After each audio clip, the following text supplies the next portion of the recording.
Assalamualaikum warahmatullahi wabarakatuh. Kami dari kelompok 9 yang beranggotakan saya sendiri Ismi Nurhayati Solihah dan teman saya Gia Pramasanti Yulinar. Di sini kami akan mempresentasikan tentang bentuk karangan eksposisi. A. Pengertian karangan eksposisi. Menurut Nuruddin 2010, tulisan eksposisi berusaha untuk memberitahu, mengupas, menguraikan, atau menerangkan sesuatu. Karangan eksposisi adalah karangan yang memuat secara rinci sebuah tahapan-tahapan mengenai sesuatu. Karangan eksposisi merupakan karangan yang memaparkan suatu fakta atau kejadian tertentu yang berisi paparan, pikiran, atau pendapat dengan harapan dapat memperluas wawasan atau pengetahuan dan pandangan orang lain. B. Ciri-ciri karangan eksposisi. Satu, paparan itu karangan yang berisi pendapat, gagasan, keyakinan. 2. Paparan memerlukan fakta yang diperlukan dengan angka, statistik, peta, dan grafik.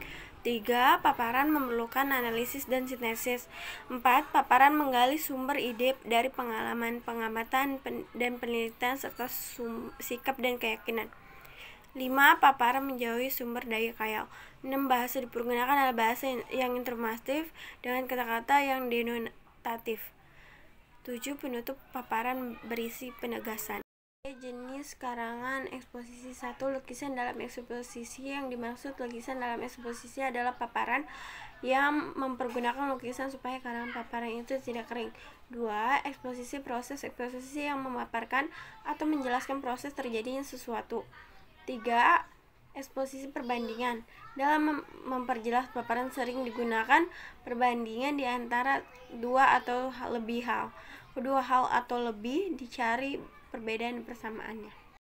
D. Tujuan karangan eksposisi. Terdapat 4 tujuan karangan eksposisi menurut ETI 2005, antara lain. Yang pertama, memberi informasi atau keterangan yang sejelas-jelasnya tentang objek meskipun pembaca belum pernah mengalami atau mengamati sendiri tanpa memaksa orang lain untuk menerima gagasan atau informasi. Yang kedua, memberitahu, mengupas, menguraikan, atau menerangkan sesuatu. Yang ketiga, menyajikan fakta atau gagasan yang disusun sebaik-baiknya sehingga mudah dipahami oleh pembaca. Yang keempat, digunakan untuk menjelaskan hakikat sesuatu, memberi petunjuk, mencapai atau mengerjakan sesuatu, menguraikan proses, dan menerangkan pertalian antara satu hal dengan hal yang lain. E. Langkah-langkah menulis karangan eksposisi. Setiap karangan memiliki langkah-langkah untuk membuatnya. Langkah-langkah yang dimiliki karangan eksposisi sebenarnya tidak jauh berbeda. Menurut Dahlman 2015, terdapat 5 langkah menyusun karangan eksposisi. Yang pertama, menentukan tema atau topik.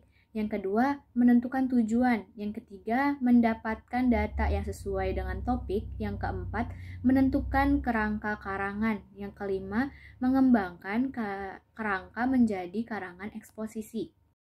F. Contoh karangan eksposisi.